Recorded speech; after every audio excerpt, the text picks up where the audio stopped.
Chennai RK நகரில் 1000 பேருக்கு தலா 5 கிலோ அரிசி, வேட்டி, சேலை உள்ளிட்ட நலத்திட்ட உதவிகளை சட்டமன்ற உறுப்பினர் ஜே எபினேசர் வழங்கினார். தமிழ்நாடு முதலமைச்சர் அவர்களின் பிறந்தநாள் விழாவை முன்னிட்டு சென்னை ஆர்கே நகர் சட்டமன்ற தொகுதி 43வது வார்டு காசிபுரம் பி பிளாக் பகுதியில் 1000 பேருக்கு நலத்திட்ட உதவிகள் வழங்கும் விழா நடைபெற்றது.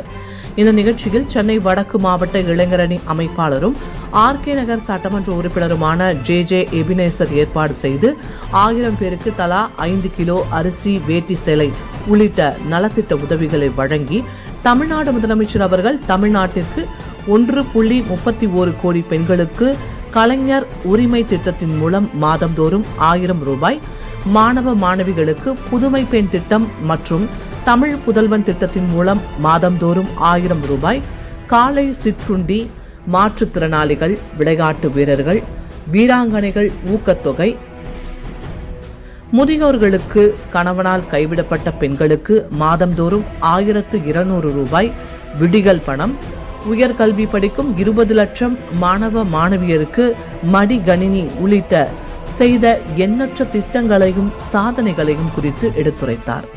இந்த நிகழ்வில் பகுதி செயலாளர்கள் லட்சுமணன், ஜெபதாஸ் பாண்டியன், வட்ட செயலாளர்கள் போத்துராஜா, நாகராஜ் உள்பட மாவட்ட பகுதி வட்ட கழக நிர்வாகிகள் மற்றும் இளைஞரணி சேர்ந்த நிர்வாகிகள் கலந்து கொண்டனர்.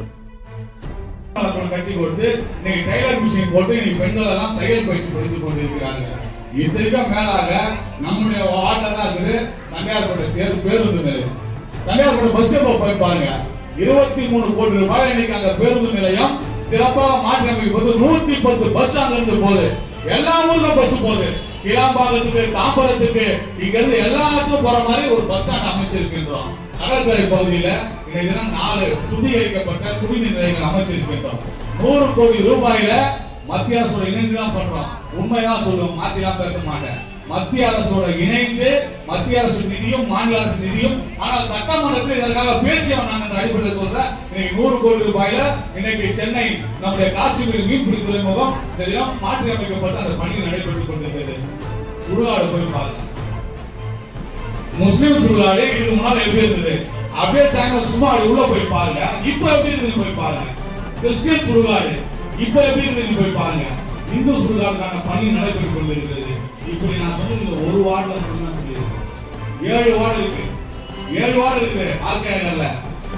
அம்மையார் ஜெயலலிதா அவர்கள் ஆட்சியில் கூட கட்ட முடியாத மேம்பாலத்தை 110 கோடி ரூபாயிலே இங்க கொடுக்கப்பட்ட ஏரியாவில் கட்டி முடிச்சிருக்கிறோம். 4000 பிள்ளைகளுக்கு பெரிய ஸ்போர்ட்ஸ் காம்ப்ளெக்ஸ் கட்டி இருக்கிறோம். போய் பாபா தெருல போய் பாருங்க. நான் எதுக்கு இதெல்லாம் இவ்வளவு சொல்றேன்னா, ஓட்டு போட்ட மக்களுக்கு இதுதான் செய்யணும் தவிர அரிசி தரம், பருப்பு தரம் இருக்கலாம். நான் கூட இது கொடுக்குறேன்னா இதை நினைச்சு நிச்சயமா பெருமைப்படல.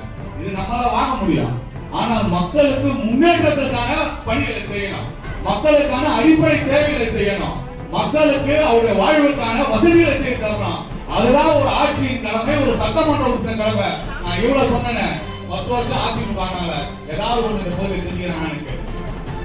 ஆனா இப்ப டப்பால நான் அரிசி தரேன், இது தரேன், அது தரேன்றாங்க. நம்ம விழித்துக் கொள்ள வேண்டும். மக்களுக்கான நலத்திட்ட உதவிகளை நாம் செய்வோம், மக்களுக்கான திட்டங்களை தருவோம்.